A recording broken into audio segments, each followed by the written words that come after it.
नमस्कार मित्रांनो, तुमचं पुन्हा एकदा आपल्या चॅनलमध्ये स्वागत आहे. आजची भरती म्हणजेच PWD विभागाअंतर्गत आता नवीन पदभरती निघालेली आहे. यामध्ये पदसंख्या असणार आहे 7,500 प्लस.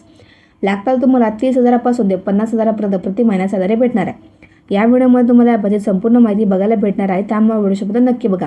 व्हिडिओ आवडल्यास लाईक करा, सबस्क्राईब नक्कीच करा. जर तुम्ही अजूनपर्यंत भारतीय रेल्वे विभागामध्ये जी नवीन पदभरती निघालेली आहे ती जर नसेल बघितली तर मी या व्हिडिओच्या डिस्क्रिप्शनमध्ये त्यासाठी लिंक देता, तुम्ही ती पण नक्की बघा किंवा चॅनलवर जाऊन बघू शकता. कमेंटमध्ये मला नक्की सांगा की महाराष्ट्रामधून तुम्ही कोणत्या जिल्ह्यातून माझ्या व्हिडिओ बघता, त्या जिल्ह्यामध्ये जी नवीन भरती आहे त्याच्या अपडेट तुम्हाला मी देतच राहील.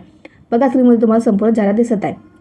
ही भरती काढलेली आहे सेंट्रल पब्लिक वर्क डिपार्टमेंटच्या अंतर्गत. यामध्ये 7,500 प्लस वेकेन्सी असणार. यामध्ये पदाचं नाव असणार आहे क्लर्क आणि सुपरवायझर.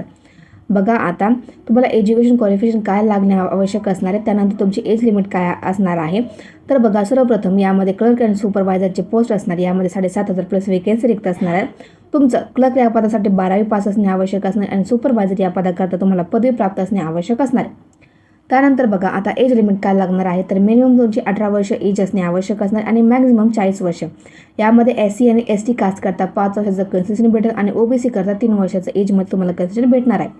त्यानंतर बघा, तुमचा एक्झाम पॅटर्न काय असणार आहे, तर एक्झाम पॅटर्नमध्ये तुमचं सामान्य ज्ञान आणि करंट अफेअरचे 35 प्रश्न 35 मार्क करता असणार आहे आणि रिझनिंगचे 20 प्रश्न 20 मार्क करतात. त्यानंतर कम्प्युटर साक्षरताचे 15 प्रश्न 15 मार्क करता असणार आहेत. बघा, आता असे कोणते डॉक्युमेंट जे तुमच्याकडे असणे आवश्यक असणार तर तुम्ही ते अप्लाय करू शकता. तर सर्वप्रथम photo, signature, Aadhaar card, PAN card. त्यानंतर तुम्ही कास्टमध्ये असाल तर कास्ट सर्टिफिकेट, नॉन क्रिमिनल.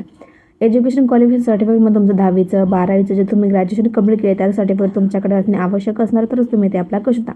येत्या भारतातील कोणताही व्यक्ती मेल फिमेल दोन्ही कॅन्डिडेट अप्लाय करतात आणि नंतर जॉब लोकेशन हे ऑल ओव्हर इंडिया असणार आहे. बघा, आता ॲप्लिकेशन स्टार्टिंग डेट काय असणार आहे, तर ॲप्लिकेशन स्टार्टिंग डेट ही 1 मार्च 2026 पासून होणार आहे व ॲप्लिकेशन लास्ट डेट ही 30 मार्च 2026 असणार आहे.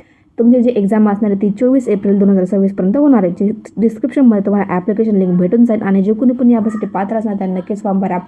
व्हिडिओ आवडल्यास लाईक करा, सबस्क्राईब नक्कीच करा.